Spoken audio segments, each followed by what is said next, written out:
Welcome to maths with Onam Bihari. आज का topic है पॉलिनोमियल पार्ट 2। पॉलिनोमियल पार्ट 1 हो गया था। ये इम्पोर्टेंट है STT, CTET and other exam के लिए। क्लास 8th एवं 9th का नोट्स है। पिछले क्लास में हम लोग पढ़ लिए थे बहुपद की घात, डिग्री ऑफ द पॉलिनोमियल। तो थोड़ा सा आज पढ़ लेते हैं डिग्री ऑफ द पॉलिनोमियल। तो बहुपद की घात जूम कर लेते हैं।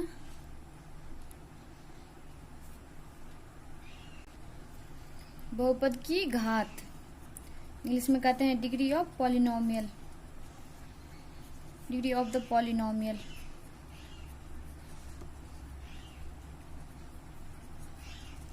तो इसका डेफिनेशन लिखना चाहते हैं, लिख लीजिए। एक शून्येतर अचर, दिखाई नहीं दे रहा है, एक शून्येतर अचर। शून्येतर अचर जैसे क्या हो गया, 1 2 3। बहुपद की घात,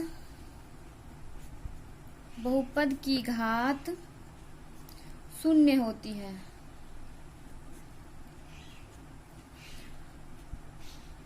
एक शून्येतर, जैसे एग्जाम्पल लीजिए 5। 5 क्या है, एक अचर बहुपद है। तो अचर बहुपद है तो 5 को क्या लिख सकते हैं, 5 इंटू एक्स का पावर 0। तो एक्स का पावर 0 का मतलब क्या होता है, एक्स का पावर 0 बराबर क्या होता है, 1 ही ना। तो इसका मतलब 5 गुना 1 बराबर 5 ही हो गया। तो इस बहुपद पे वेरिएबल जो है एक्स, चर जो है, उससे कोई फर्क नहीं पड़ा। इसलिए कह रहा है कि एक शून्येतर अचर बहुपद की घात शून्य होती है। इसलिए कोई भी एग्जाम्पल दे देगा कि 6 7 8 के बहुपद की घात बताइए, तो बहुपद की घात 0 हो जाएगी, शून्य होगी, क्योंकि अचर बहुपद की घात जो होती है शून्य होती है। ओके, तो बहुपद की डेफिनेशन तो हम लोग पढ़ लिए थे। एक बहुपद में चर की अधिकतम घात वाले पद के घातांक को क्या कहते हैं, बहुपद की घात कहते हैं। तो एक एग्जाम्पल ले लेते हैं। 3x का पावर 7 माइनस 4x का पावर 6 प्लस x के बहुपद की घात बताइए। तो बहुपद की घात क्या होगी, बहुपद की घात क्या हो जाएगी, 7, क्योंकि चर के अधिकतम घात वाले पद, ये चर है ना जिसका सबसे अधिक घात है, वही हो गया बहुपद की घात। चलिए एक एग्जाम्पल लेते हैं, 2-4 एग्जाम्पल लेते हैं, उसमें बहुपद की घात बताते हैं। तो देखिए इसमें x का पावर 35 माइनस 1 बहुपद की घात क्या होगी, चर का सबसे ज्यादा पावर कहाँ पे है, 35 है, तो 35 हो गया। अब यहाँ पे देखिए √2 y का पावर 100 प्लस x का पावर 1, तो इसमें बहुपद की घात क्या होगी, 100। मैक्सिमम पावर हुई होता है highest power of the variable in a polynomial as the degree of the polynomial. English में भी डेफिनेशन लिख सकते हैं आप लोग, highest power of the variable in a polynomial as the degree of the polynomial. Okay, तो highest power क्या हो गया, 3 है ना यहाँ पे, इसमें हाईएस्ट पावर क्या हो गया, -3 2 1 4 है यहाँ पे। तो यहाँ पे 2 हो गया, बट ये क्या है, ये तो पॉलिनोमियल ही नहीं है, ये पॉलिनोमियल है ही नहीं, क्योंकि वेरिएबल का पावर जो है होल नंबर होना चाहिए। होल नंबर नहीं है ना, इंटीजर से, -3 हो गया। So this is not polynomial. अब आगे बढ़ते हैं, रैखिक बहुपद। रैखिक बहुपद किसे कहते हैं, रैखिक बहुपद, रैखिक बहुपद हिंदी, इंग्लिश में हो गया इसका linear polynomial, sorry linear polynomial. तो इसमें आपको नोट करना है, एक घात वाले बहुपद की रैखिक को जो है रैखिक बहुपद कहते हैं। एक घात वाले बहुपद को रैखिक बहुपद कहते हैं।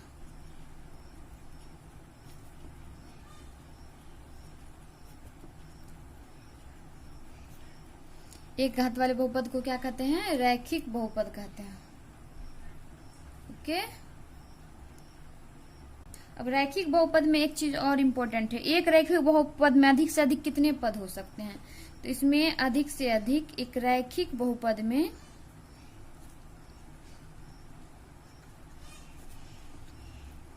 में अधिक से अधिक कितने पद हो सकते हैं?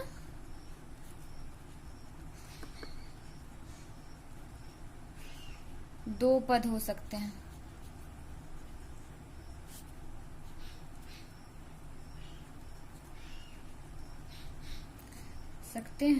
एग्जाम्पल ले लें।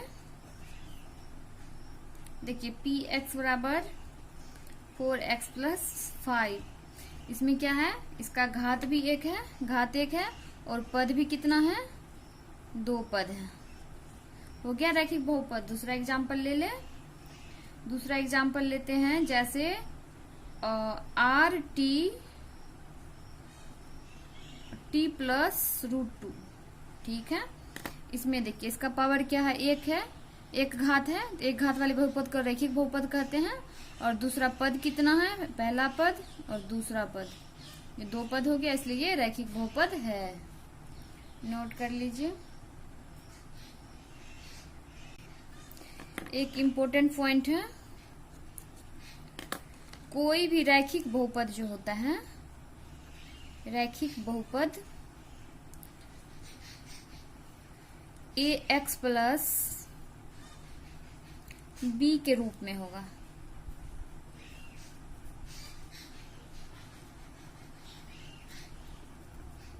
इम्पोर्टेंट है, इसमें देख लीजिए x प्लस बी के रूप में क्यों होगा? x देखिए x का पावर क्या है? 1 है ना, और पद भी कितना है? 2 पद है। तो ये रैखिक बहुपद जो है का रूप एक x प्लस बी के रूप में होगा, जहां a और b क्या है? कांस्टेंट है। कांस्टेंट होगा a और b कांस्टेंट होगा। और ये a, लेकिन a जो है, इसमें a जो है कभी भी 0 नहीं होना चाहिए।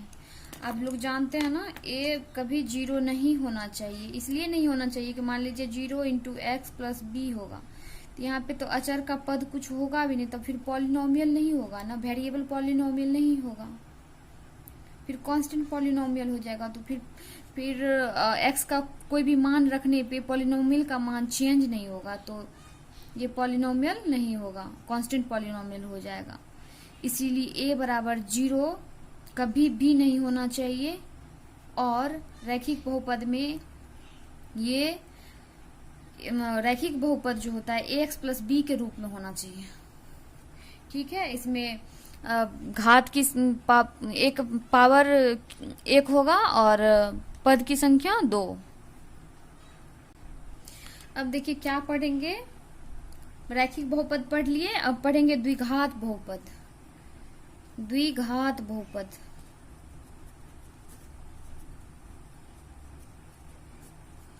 Quadratic polynomial.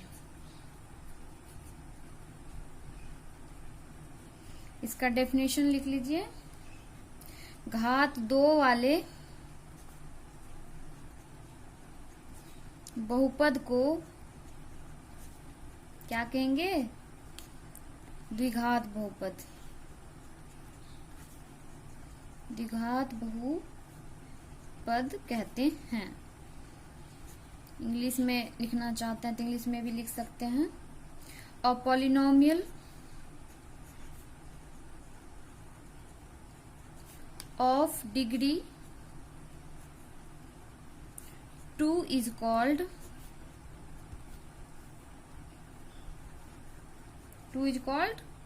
quadratic polynomial। Quadratic polynomial हो गया। ये जो है क्वाड्रेटिक पॉलिनोमियल में अधिक से अधिक द्विघात बहुपद में पद कितने होंगे?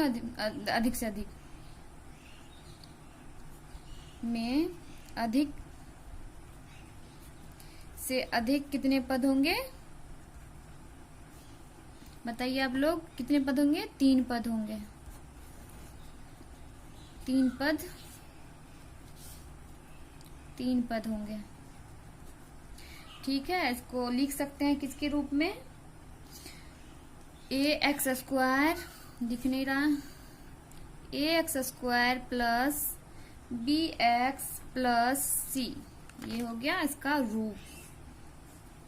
लिनियर को जैसे लिखे थे एक्स प्लस बी के रूप में, इसी तरह लिनियर पॉलिनोमियल को लिखे थे एक्स प्लस बी के रूप में, एक्स प्लस बी के रूप में, और द्विघात बहुपद को x square plus B x के रूप में। द्विघात बहुपद में 3 पद है, 1 पद, 2 पद और 3 पद हो गया। और रैखिक बहुपद में कितने पद थे? 2 पद। ओके,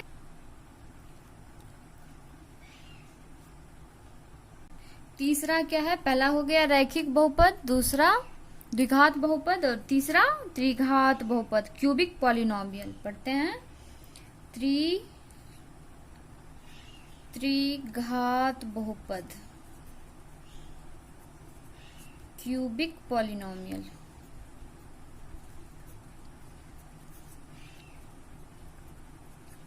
त्रिघात बहुपद, 3 घात वाले बहुपद को क्या कहेंगे? 3 घात वाले बहुपद को त्रिघात बहुपद कहते हैं।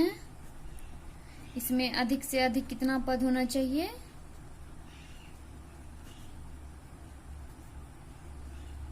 अधिक से अधिक कितने पद होंगे त्रिघात में? त्रिघात में 4 पद होंगे। और रैखिक बहुपद में अधिक से अधिक कितने घात थे? 2 घात, 2 घात। रैखिक बहुपद में 2 घात, और द्विघात बहुपद में 3 घात, और त्रिघात बहुपद में कितने?